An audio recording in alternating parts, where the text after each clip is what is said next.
بسم اللہ الرحمن الرحیم۔ کروڑ درود و سلام نبی پاک صلی اللہ علیہ وآلہ وسلم کی ذات اقدس پر۔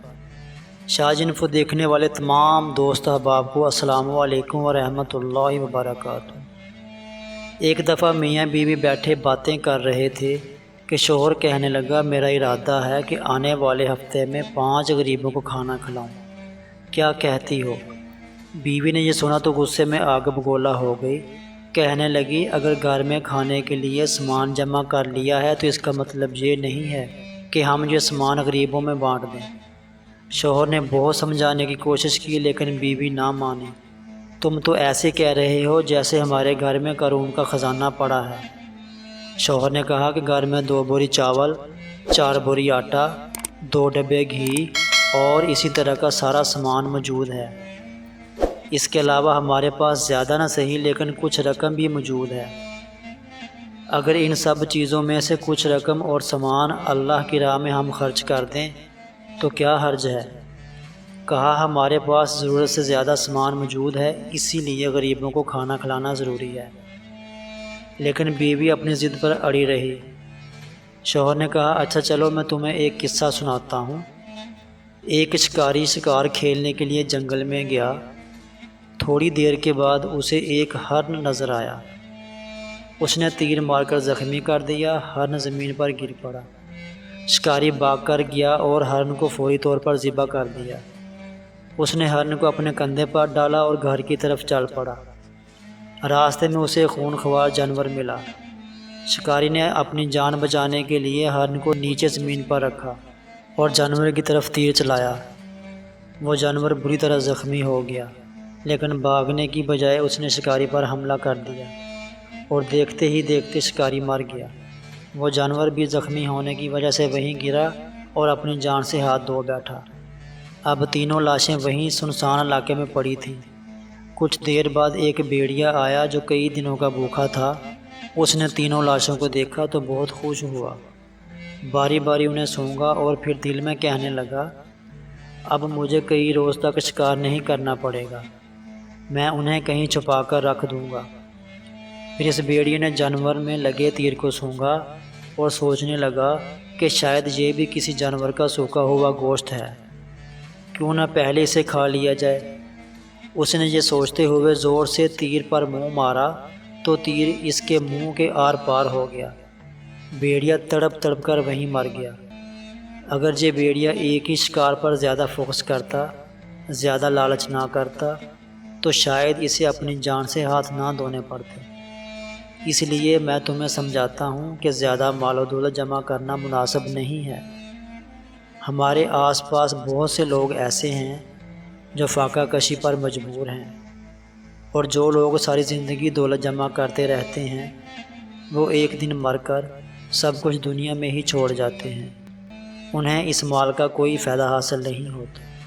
بیوی اس نصیحت کو سن کر بہت شرمندہ ہوئی اور کہنے لگی، آپ ٹھیک کہتے ہیں، مجھے معاف کر دیں۔ اب آپ مجھے کچھ اور سامان لا دیں، میں خود اپنے ہاتھوں سے کھانا تیار کروں گی اور پھر آپ اسے غریبوں میں بانٹ دینا۔ جب رزق کم ہونے لگے تو لوگوں کو کھانا کھلاؤ، اپنے بھائی بہنوں، عزیزوں اور رشتہ داروں کو اپنے گھر بلا کر کھانا کھلاؤ۔ ان لوگوں کا رزق آپ کے رزق میں شامل ہو کر آپ کا رزق بڑھا دے گا۔ نادان لوگ دولت کے لیے دل کا سکون گنوا دیتے ہیں اور دانش مند لوگ دل کے سکون کے لیے دولت لٹا دیتے ہیں۔ اگر تم زندگی میں بہت کچھ حاصل کرنا چاہتے ہو تو اپنے رب کے ساتھ ایک اچھا تعلق بنا لو۔ رشتوں کا ایک روپ مطلب پرستی بھی ہے۔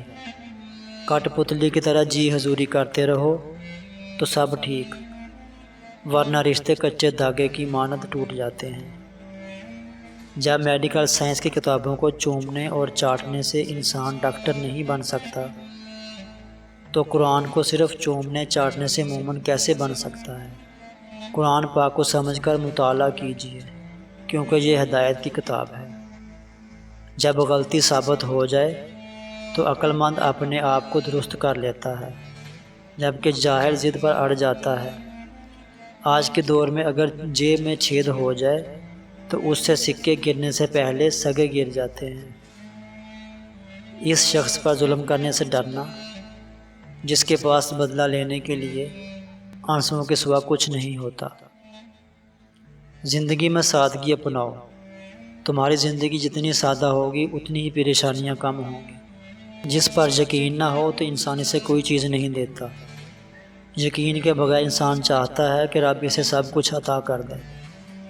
حضرت علی رضی اللہ تعالیٰ عنہ وہ فرماتے ہیں کہ جس نے کسی کو اکیلے میں نصیحت کی اس نے اسے سوار دیا، اور جس نے کسی کو سب کے سامنے نصیحت کی اس نے اسے بگاڑ دیا۔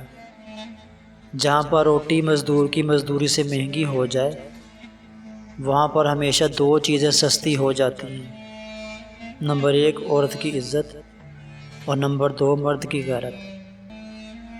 آپ کی قبریں خالی مکان ہیں جو صرف اچھے اعمال سے ہی آباد ہو سکتی ہیں۔ توبہ کے لیے کانوں کو ہاتھ لگانا ضروری نہیں بلکہ گناہوں کو ہاتھ نہ لگانا ضروری ہے۔ دوسرے آپ کو تب استعمال کرتے ہیں جب آپ ان کے ممکنہ ارادے سمجھنے کی بجائے ان پر خود اپنے سے زیادہ اعتماد کرتے ہیں۔ اگر کوئی آپ کو یہ کہے کہ حرام تعلقات کے بڑے جان لیوا کفارے ادا کرنے پڑتے ہیں اور یہ تعلق انسان کو منہ کے بل گراتا ہے تو ضرور یقین کر لینا، کیونکہ ایسا ضرور ہوتا ہے۔ انسانیت وہاں پر دم توڑ دیتی ہے جہاں پر ایک انسان کی مصیبت دوسرے کے لیے تماشا بن جائے۔ جو نرم مزاج ہو، خوش اخلاق ہو، جسے سن کر جسے دیکھ کر اللہ یاد آ جائے، اس کے پاس رہو کہ پھلوں کے پاس رہنے سے انسان خوشبودار ہو جاتا ہے۔ شکر ادا کرنے کی وجہ نہیں ڈھونڈنی چاہیے بلکہ عادت بنا لینی چاہیے، کیونکہ شکر گزار لوگوں سے اللہ پاک بہت محبت کرتا ہے۔ اچھی بات کو آگے پھیلانا صدقہ جاریہ ہے۔ اللہ پاک سے دعا ہے کہ ہمیں ان باتوں پر عمل کرنے کی توفیق عطا فرمائے، اور جتنے بھی لوگ اس ویڈیو کو دیکھ رہے ہیں ہم سب کے گناہوں کو معاف فرما دیں۔ کمنٹ سیکشن میں آمین ضرور لکھیے، نہ جانے کہ اس کی آمین بخشش کا ذریعہ بن جائے۔ دوبارہ ملیں گے ایک نئی ویڈیو کے ساتھ۔ اللہ ہم سب کا حامی و ناصر ہو۔